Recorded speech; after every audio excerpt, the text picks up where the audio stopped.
মন্ত্রীদের সফর মানেই আগে ছিল বড়সড় প্রোটোকল আর প্রশাসনের ব্যস্ততা, কিন্তু এবার সেই চিত্রে এলো বড় পরিবর্তন। কে থাকবেন কে থাকবেন না সবকিছু নির্দিষ্ট করে নতুন নির্দেশনা জারি করেছে সরকার। মন্ত্রী, প্রতিমন্ত্রী ও উপমন্ত্রীদের দেশ বিদেশ সফর, বিমানবন্দর প্রোটোকল এবং দেশের ভেতর চলাচল সবকিছুতেই নতুন করে শৃঙ্খলা আনতে এই নির্দেশাবলী জারি করেছে মন্ত্রিপরিষদ বিভাগ। গত 16 এপ্রিল জারি হওয়া এই নির্দেশনা প্রকাশ করা হয় 20 এপ্রিল। নতুন নির্দেশনা অনুযায়ী বিদেশ সফরে যাওয়া বা ফিরে আসার সময় সংশ্লিষ্ট মন্ত্রণালয়ের অতিরিক্ত সচিব বা যুগ্ম সচিব বিমানবন্দরে উপস্থিত থাকবেন। তবে দেশের অভ্যন্তরে সফরের ক্ষেত্রে মন্ত্রীর ইচ্ছা অনুযায়ী তার একান্ত সচিব উপস্থিত থাকবেন।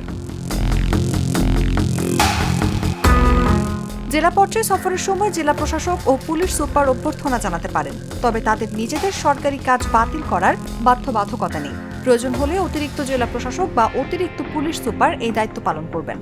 তবে মন্ত্রী চাইলে ডিসি বা এসপি সফর সূচি পরিবর্তন করতে পারেন। এছাড়া বিমানবন্দর বা রেল স্টেশনে সবসময় জেলা প্রশাসকের উপস্থিতির প্রয়োজন নেই। বিশেষ করে ঢাকা, চট্টগ্রাম, কক্সবাজার ও যশোরে এই নিয়ম প্রযোজ্য হবে। ট্রানজিট হিসেবে অন্য জেলার স্টেশন ব্যবহার হলে সেখানে সংশ্লিষ্ট প্রশাসনের প্রতিনিধি উপস্থিত থাকবেন। নিরাপত্তা ব্যবস্থার ক্ষেত্রেও নির্দেশনা স্পষ্ট করা হয়েছে। সফরসূচি পাওয়ার সঙ্গে সঙ্গে পুলিশ সুপার প্রয়োজনীয় ব্যবস্থা নেবেন।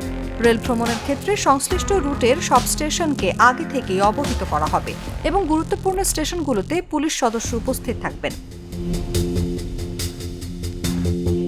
সাধারণ নির্দেশনায় বলা হয়েছে, সফরসূচি সময় মতো সংশ্লিষ্টদের জানাতে হবে এবং পরিবর্তন হলে দ্রুত তা অবহিত করতে হবে। সফরটি সরকারি না ব্যক্তিগত সেটিও আগে থেকেই জানাতে হবে। সরকারি সফরে যানবাহন ও আবাসনের ব্যবস্থা থাকবে, তবে ব্যক্তিগত সফরের ক্ষেত্রে খরচ নিজেকেই বহন করতে হবে। নিউজ ডেস্ক, জাগো নিউজ।